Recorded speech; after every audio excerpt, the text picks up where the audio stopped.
Busters, it says that the coverage on the network news, the broadcast networks, has been 89% negative. Contrast that with President Obama, and he had, of course, quite a glowing review in those honeymoon months. What are your thoughts?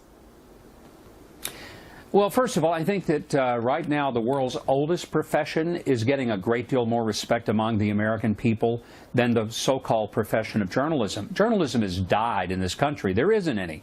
Journalism used to be the objective recitation of what had happened, leaving it to the reader or the viewer to determine what they thought about it.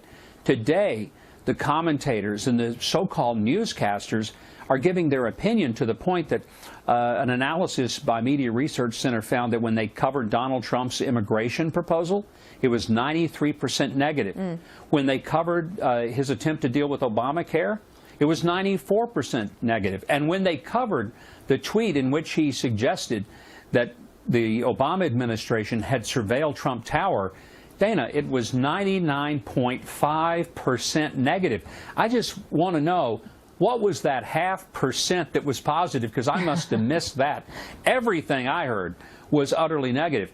You know, there's three things it said you can't do. You can't spit into the wind, you can't climb a ladder leaning toward you, or kiss a woman leaning away from you. Add one more to the list if you're Donald Trump. You can't get a fair shake from the media. And he hasn't, and he probably isn't going to. And yet he does actually engage with the media quite a bit. You know, he might call them names or whatever, but then he actually calls them up. He's actually fairly accessible